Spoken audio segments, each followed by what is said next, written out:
శ్రీమాత్రే నమ. జయ గురు దత్తాత్రేయ నమ. ఈ వీడియోలో మనం వృశ్చిక రాశి వారికి ఫిబ్రవరి నెల మాస ఫలితాలు పరిశీలిద్దాం. వృశ్చిక రాశికి రాశ్యాధిపతి కుజుడు ప్రస్తుతం తృతీయ స్థానంలో ఉచ్చస్థానంలో ఈ నెల 23 వరకు ఉండడం వల్ల చాలా ప్రయత్నాలు మీరు ధైర్యంగా ప్రారంభించి సక్సెస్ఫుల్గా పూర్తి చేయడం జరుగుతూ ఉంటుంది. ఒక పోటీ పరీక్ష కానీ, ఒక క్రీడా రంగంలో కానీ, లేదంటే కొత్త ఉద్యోగ ప్రయత్నానికి చేసే ప్రయత్నాలు చాలా వరకు నెరవేరుతాయి. అంటే ప్రస్తుతం మీరు చేస్తున్నటువంటి ఉద్యోగం నుంచి అది ప్రమోషన్ రావచ్చు, లేదంటే వేరే ఉద్యోగానికి మారడానికి కూడా ఈ గ్రహస్థితి మీకు అనుకూలంగా ఉంది. ఎందుకంటే అక్కడ దశమాధిపతి రవి కూడా తృతీయ స్థానంలో ఉండి ఉచ్చస్థితి అండ్ కుజగ్రహంతో కలిసి ఉండడం. అంటే మూడో స్థానం అన్నది ఏదైనా ఒక పని ప్రారంభించడానికి, అది విజయవంతంగా పూర్తవడానికి మూడవ స్థానంలో ఉన్నటువంటి గ్రహాలు బలంగా ఉన్నప్పుడు ఆ పని విజయవంతంగా పూర్తవడం జరుగుతూ ఉంటుంది. ముఖ్యంగా ఉద్యోగ అభివృద్ధి కానీ, ప్రమోషన్ కానీ రావడం జరిగే అవకాశం ఉంది. అది మీ యొక్క ప్రయత్నాన్ని బట్టి, మీరు ఉన్న స్థాయిని బట్టి కూడా ఆధారపడి ఉంటుంది. కాబట్టి ఏదైనా ఉద్యోగంలో అభివృద్ధి అన్నది ఈ నెలలో మీకు రాబోతుంది. ఇక ప్రధానంగా అదే రాశిలో శుక్రుడు, బుధుడు కూడా ఉండడం జరిగింది. సప్తమాధిపతిగా ఉన్నటువంటి శుక్రుడు ప్రస్తుతం తృతీయ స్థానంలో రవితో కలిసి కంబస్ట్ అస్తంగతం అయి ఉన్న కారణంగా వివాహ ప్రయత్నాలు లాంటివి చాలా వరకు ఇబ్బంది పెడుతూ ఉంటాయి. వైవాహిక జీవితంలో స్త్రీలకి అనారోగ్య కారణాల వల్ల వైవాహిక జీవితంలో ఉన్నటువంటి దాంపత్య మాధుర్యాన్ని పొందలేకపోతుంటారు. అలాగే వివాహ ప్రయత్నాలు చాలా వరకు దగ్గరగా వచ్చి మిస్ అవ్వడం జరుగుతూ ఉంటుంది. కొన్ని సందర్భాల్లో ఏదన్నా ఒక దగ్గర సంబంధం లాంటిది అనుకోవడం, లేదంటే ఎవరినైనా ఇష్టపడి వాళ్ళు ఏదో ఒక నిర్ణయానికి రావడం, మళ్ళీ అది పెండింగ్లో ఉండడం జరుగుతూ ఉంటుంది. పూర్తిగా కుదురుతుందా కుదరదా అన్నటువంటి అనిశ్చిత ఏర్పడడం జరుగుతూ ఉంటుంది. ఇక బుధుడు కూడా అదే రాశిలో ఉండడం వల్ల ఇది కొత్తగా ఏదైనా కోర్స్ నేర్చుకునే వాళ్ళకి, కొత్తగా ఏదైనా క్రీడారంగంలో ప్రవేశిద్దాం అనుకున్న వాళ్ళకి, లేదంటే ఏదైనా ఒక కాలేజీలో ప్రవేశిద్దాం అనుకున్న వాళ్ళకి, అంటే ఏదైనా ఒక శిక్షణ లాంటిది టెక్నికల్ కోర్స్ నేర్చుకునే వారికి ఇది అనుకూలంగా ఉండడం జరుగుతూ ఉంటుంది.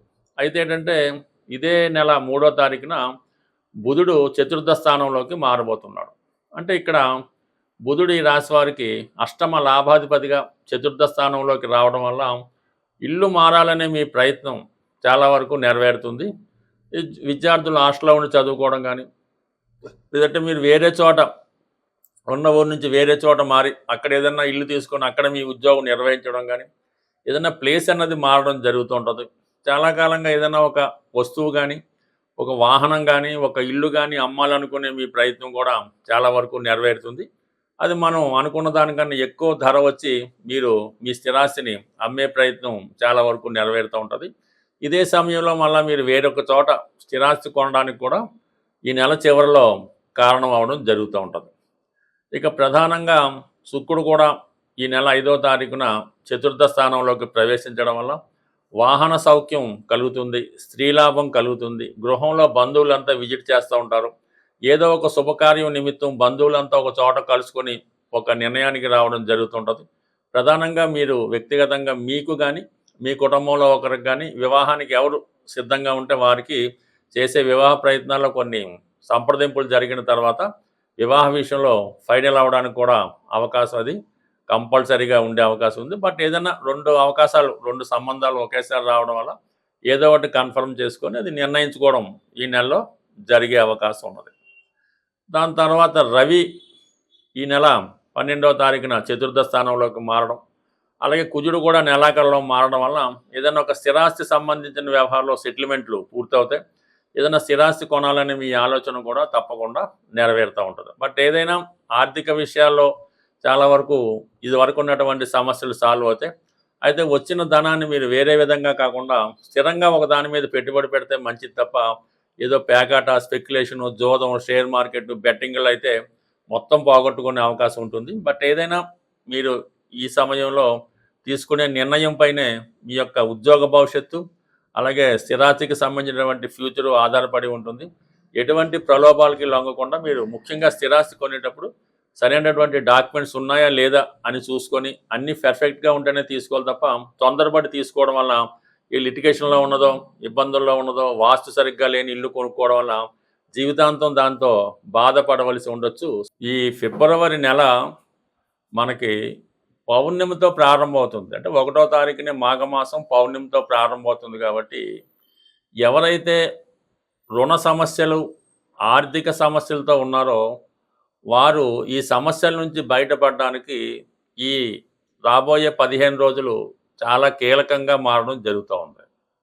అందువలన ఏంటంటే మీరు ఈ రాబోయే 15 రోజుల్లో అంటే రేపు మాఘమాసం మళ్ళీ చివరికి వచ్చే అమావాస్య లోపల ఏదైనా ఒక పుణ్యనది స్నానాన్ని ఆచరించవలసి ఉంటుంది. సో దానివల్ల ఒకటి, దాని తర్వాత ఏంటంటే ఈ నెల అంటే ఫిబ్రవరి 5వ తారీఖున సంకటహర చతుర్థి రాబోతుంది. ఆ రోజు విధి విధానంగా మీరు వినాయకుడికి అభిషేకం హోమం లాంటివి చేసుకోవడం వల్ల ఏదైనా ఆగిపోయినటువంటి పనులు తిరిగి పునఃప్రారంభం అవడం జరుగుతూ ఉంటుంది. ముఖ్యంగా విద్యార్థులు ఎవరైతే ఉన్నత అవకాశాల కోసం ఎదురు చూస్తున్నారో వాళ్ళు ఏ వయసు వారైనా సరే ఆ రోజు పిల్లలైతే పెద్దవాళ్ళు చేయించడం, కొద్దిగా 15 సంవత్సరాలు దాటిన వాళ్ళైతే వాళ్ళే ఆటోమేటిక్గా ఆ రోజు విధి విధానంగా ఆ పూజా విధానాన్ని పాటించడం వల్ల, వీలు కాని వారు కనీసం విఘ్నేశ్వరుని 108 నామాలతో పూజ చేయడం వల్ల ఆ రోజు అంటే సంకటహర చతుర్థి చేసుకోవడం వల్ల రాబోయే విఘ్నాలన్నీ కూడా తొలగిపోయే అవకాశం ఉంది.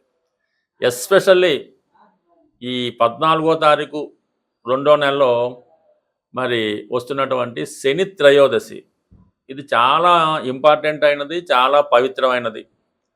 ఆ శని త్రయోదశి రోజు అంటే మాకు ఏలినాడు శని, అష్టమ శని, అర్ధాష్టమి ఇవన్నీ కూడా పక్కన పెట్టండి. ప్రతి ఒక్కరూ ఎవరైతే జాతక చక్రాన్ని, జ్యోతిష్యాన్ని, నవగ్రహాల్ని నమ్ముతారో వారి విధి విధానంగా ఆ 14వ తారీఖు వచ్చినటువంటి మాస శని త్రయోదశి నాడు చక్కగా మరి నవగ్రహాల్లో అన్ని గ్రహాలకి పూజ చేసి ప్రత్యేకంగా శని భగవానుడికి తైలాభిషేకం చేయడం, తర్వాత మళ్ళా మంచినీటితో అభిషేకం చేసి విధి విధానంగా అక్కడ ఉన్నటువంటి ఆచార ప్రకారం పూజాది కార్యక్రమాలు పూజ చేసుకొని అదే శనివారం రోజు ఏదైనా శివాలయంలో అభిషేకం చేయించుకొని తిరిగి ఆ రోజంతా కూడా చాలా నియమంగా ఉండవలసి ఉంటుందన్నమాట.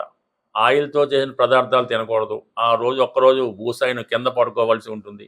ఎటువంటి బలహీనతలకి అంటే సింగిల్గా పడుకోవడం, బ్రహ్మచర్యం పాటించడం, అంటే సుమారుగా మీరు స్వామి అయ్యప్ప దగ్గరికి వెళ్ళినప్పుడు ఎలా ఉంటారో ఆ విధంగా ఒక్కరోజు మరి ఆ శని త్రయోదశి రోజు సంకల్పంతో ఉండడం వల్ల చాలా వరకు మీకు ఉన్నటువంటి ఆర్థికపరమైనటువంటి సమస్యలు తొలగిపోవడం జరుగుతుంది. అంటే ఒక వ్యక్తి జీవితంలో సుఖమైన వైవాహిక జీవితం పొందాలన్నా, ఆర్థిక పరంగా బాగుండాలన్నా ఏదైనా కూడా శని భగవానుడు ఇవ్వగలడు.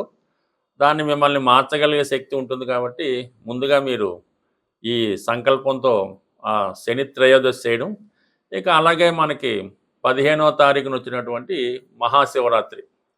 ఆ మహాశివరాత్రి రోజు విధి విధానంగా మీరు ఏదైనా ఒక పుణ్యక్షేత్రంలో స్వామిని దర్శించుకోవడం వల్ల సంవత్సరం మొత్తం మీరు మరి శివుని దర్శించుకునే పుణ్యం దక్కుతుంది కాబట్టి ఆ మహాశివరాత్రి పర్వదినాన్ని కూడా మీ యొక్క ఆచారం ప్రకారం స్వామిని దర్శించుకొని ఆ రోజు కూడా నియమంగా ఉండడం వల్ల చాలా వరకు అంటే మాఘమాసంలో చేసిన పుణ్యకార్యం అనేక రెట్లు ఫలితాన్ని ఇవ్వడం జరుగుతుంటుంది. కాబట్టి కనీసం ఈ 15 రోజులు అంటే పౌర్ణమి నుంచి మళ్ళీ వచ్చే అమావాస్య దాకా విధి విధానంగా వీలైతే ప్రతిరోజు విష్ణు సహస్రనామాన్ని పారాయణ చేయడం కానీ, ఏదైనా విష్ణుమూర్తి దేవాలయాన్ని సందర్శించడం కానీ, వీలైతే గోవిందనామాలు పారాయణం చేయడం వల్ల కానీ 15 రోజుల్లో ఒక్కసారైనా మీరు పుణ్యనది స్నానం చేయడం వల్ల సంపూర్ణంగా మీ యొక్క సమస్యలు పరిష్కారం అవడం జరుగుతుంది. స్వస్తి.